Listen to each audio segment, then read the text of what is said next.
भगवान कहते हैं, जो लोग ईश्वर को पाना चाहते हैं उन्हें वाणी, मन, इंद्रियों की पवित्रता और एक दयालु हृदय की ज़रूरत होती है। जय हो हृदय में बसे नंदलाल की, जय हो हृदय में बसे बाल गोपाल की। ईश्वर के नाम दिया कभी अल्प नहीं होता, जो टूट जाए वो दृढ़ संकल्प नहीं होता। हार को जीत से दूर ही रखना, क्योंकि जीत का कोई विकल्प नहीं होता। जो मेहनत पे भरोसा करते हैं वो किस्मत की बात कभी नहीं करते। जब तक किसी काम को किया नहीं जाता तब तक वह असंभव ही लगता है। सही करने की हिम्मत उसी में आती है जो गलती करने से नहीं डरते हैं। छाता और दिमाग तभी काम करते हैं जब वो खुले हों, बंद होने पर दोनों बोझ लगते हैं। जो व्यक्ति निरंतर शोक करते रहते हैं उन्हें जीवन में कभी सुख नहीं मिलता। ज़िंदगी में देर से बनो लेकिन ज़रूर कुछ बनो, क्योंकि लोग समय के साथ खैरियत नहीं हैसियत पूछते हैं। मेहनत अगर आदत बन जाए तो कामयाबी इंसान की मुकद्दर बन जाती है।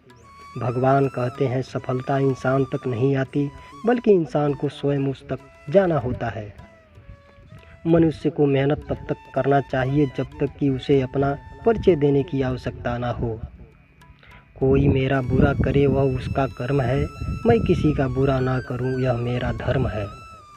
आपके कर्मों की गूंज शब्दों की गूंज से कहीं अधिक ऊंची होती है। भाग्य से संयोग से कुछ नहीं होता, आप अपने कर्मों से अपना भाग्य खुद बनाते हैं।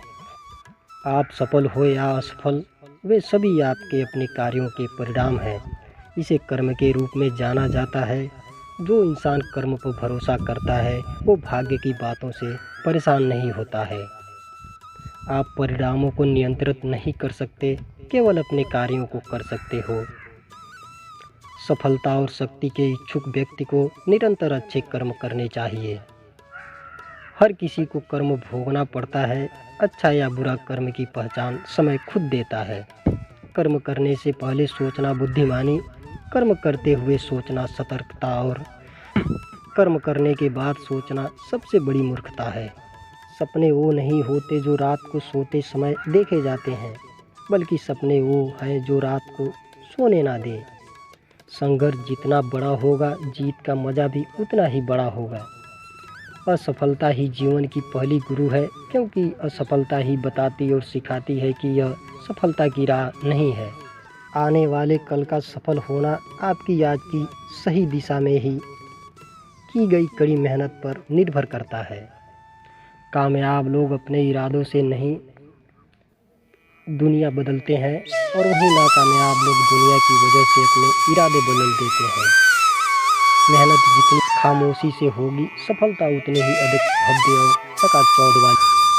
सिर्फ शिखर तक पहुंचना कामयाबी नहीं है, बल्कि शिखर को बरकरार रखना असली कामयाबी है। सफलता की राह हमेशा अच्छी किताबों से ही होकर निकलती है। अक्सर सुना है, सफल लोग लक्ष्य प्राप्त करने के बाद विनम्र हो जाते हैं, पर यह अधूरा सच है, क्योंकि सफल लोग विनम्र होते हैं इसलिए वो सफल हो पाते हैं। ईश्वर से अपने जीवन की गलतियों की माफ़ी चाहते हैं तो हर रात दूसरों की गलतियों को माफ़ करके सोया करें। सिर्फ भगवान के भरोसे ना बैठे रहें, क्योंकि हो सकता है कि भगवान भी आपके भरोसे बैठे हों। हारने का डर और जीतने की उम्मीद के बीच का जो समय होता है वही आपकी हार या जीत को तय करता है। आपके देखने का नज़रिया ही सुख और दुख को परिभाषित करता है। शुरुआत की कोई समय सीमा नहीं होती, इसे किसी भी पल शुरू किया जा सकता है। जीवन में दो तरह के लोग होते हैं, एक वो जो चाहा वो मिल गया, और दूसरे वो जो मिला उसे चाह लिया। अब आपको तय करना है कि आपको किस कैटेगरी में आना है। इंतज़ार करने वालों को सिर्फ उतना ही मिलता है जितना कोशिश करने वाले छोड़ जाते हैं। कभी भी अच्छे और बुरे व्यवहार को समझना हो तो बस अपने आप को सामने वाले की जगह रख कर देख लेना। सपने और लक्ष्य में सिर्फ नींद लेने का फर्क है। सपने के लिए बिना मेहनत की नींद चाहिए, और लक्ष्य के लिए बिना नींद की मेहनत। कमज़ोर इंसान कहता है कि अगर पैसा हो तो मैं कुछ करके दिखाऊं, पर वहीं पैसा हंसते हुए कहता है कि तू कुछ करके दिखा तो मैं आऊँ।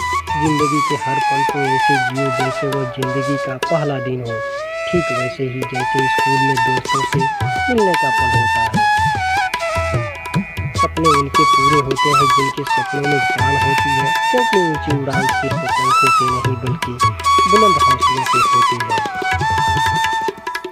बारिश के समय सभी पक्षी उड़ना बंद कर अपने घोंसलों में चुबक कर बैठ जाते हैं और बाज उसी समय बादलों के ऊपर उड़ान भर रहा होता है।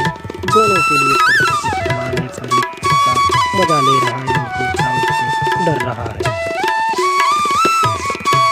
जैसे दिन के बाद रात आती है, ठीक उसी तरह सुख के बाद दुख और दुख के बाद सुख आना है। पर यह कितनी देर तक रहेगा, यह आप पर निर्भर करता है।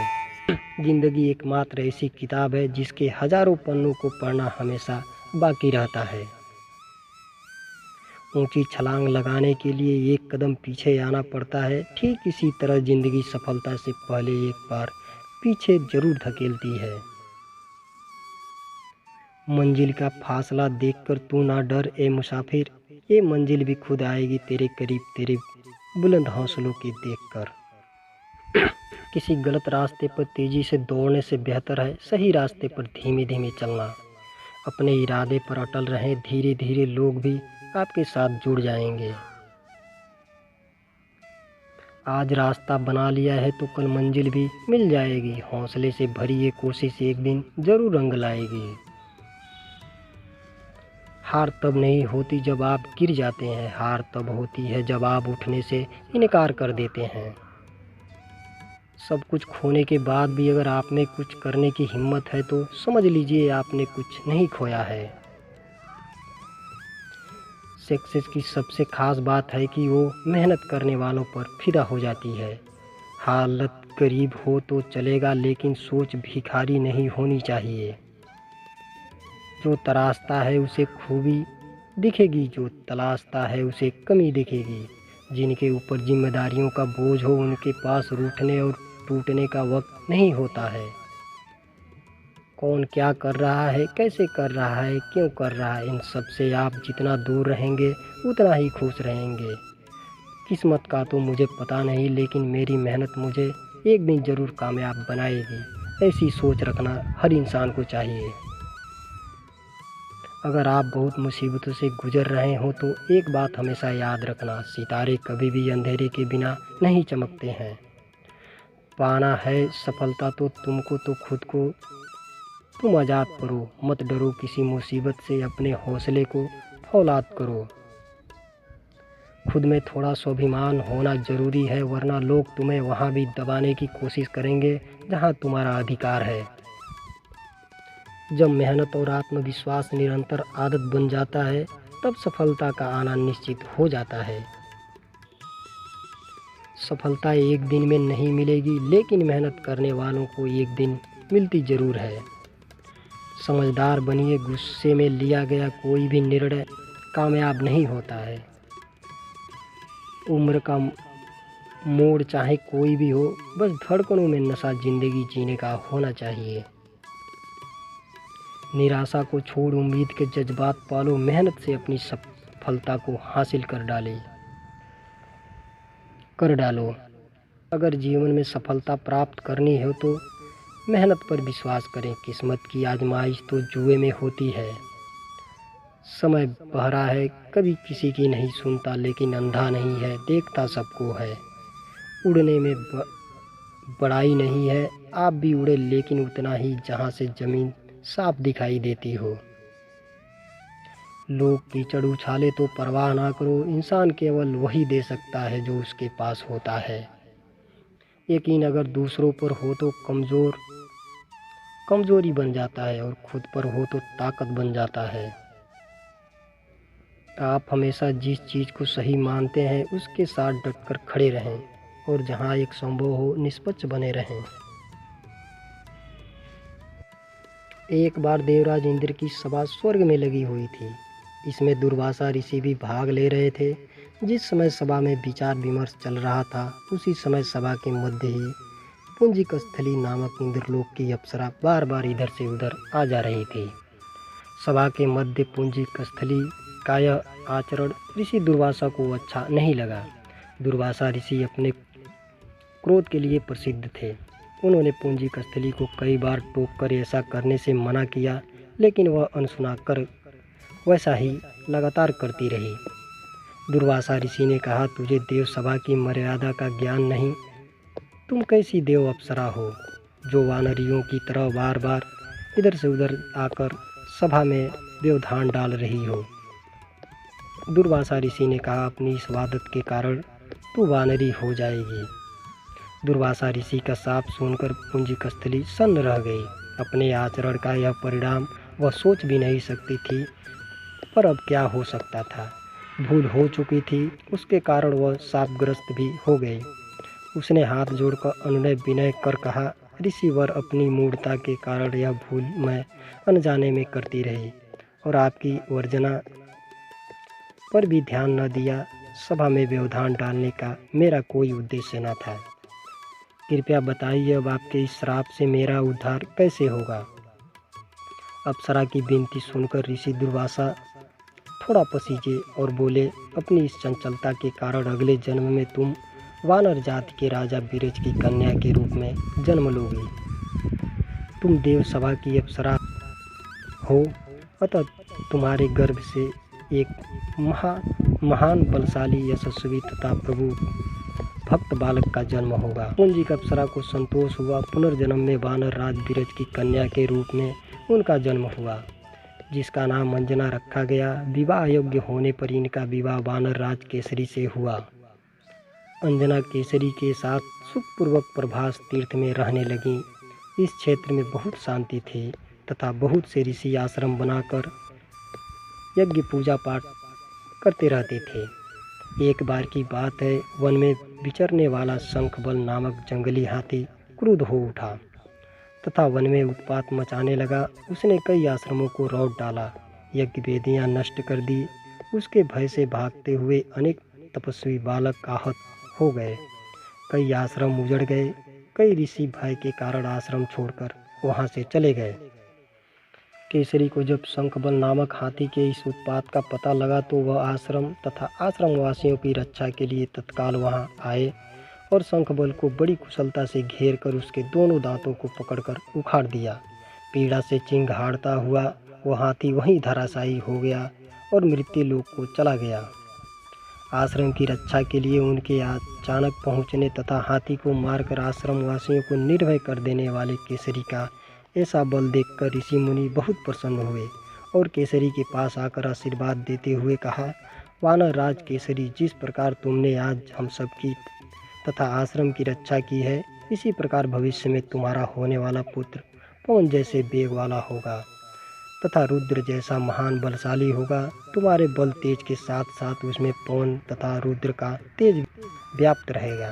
केसरी ने कहा, ऋषिवरों, मैंने तो बिना किसी कामना के प्रमत्त हाथी को, जो किसी प्रकार वश में नहीं आ रहा था, मारकर आपकी इस यज्ञ भूमि को निर्भय किया है। आपका दिया हुआ स्वतः आशीर्वाद मुझे शिरोधार्य है। केसरी ऋषियों को प्रणाम कर चले गए। समय आने पर अंजना के गर्भ में एक बालक का जन्म हुआ। उसमें अपने बाल्यकाल से ही ऋषियों द्वारा दिए आशीर्वाद का तेज झलकने लगा। आश्रमों में वह पवन वेग की तरह जहाँ तहाँ पहुँच जाता। आश्रमों में विघ्न डालने वाले वन्य जीवों तथा दुष्ट व्यक्तियों को अपने अपार बल से खदेड़ देता। अपने इस पराक्रम से वह मदमत्त हो जाता तथा अपने साथियों के साथ वह आश्रम में क्रीड़ा करने लगता। उसको खेलने से कोई रोकता तो वह उसको भी तंग करने लगता। बालक तो था ही, उसके बल कौतुक से जब ऋषियों को असुविधा होने लगी तथा उनके पूजा पाठ और यज्ञ में व्यवधान आने लगा तो उन्होंने उसके स्वभाव में शांति लेने के लिए आशीर्वाद जैसा साथ दिया कि तुम अपने बल को हमेशा भूले रहोगे। जब कोई तुम्हें आवश्यक होने पर तुम्हारे बल की याद दिलाएगा, तब फिर तुम में अपार बल जागृत हो जाएगा। इससे वह बालक शांत स्वभाव का हो गया। केसरी नंदन यह बालक आगे चलकर हनुमान नाम से प्रसिद्ध हुआ।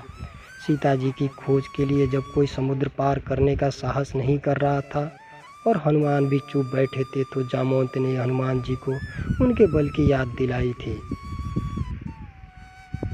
तब उन्होंने समुद्र पार कर सीता माता की खोज की थी।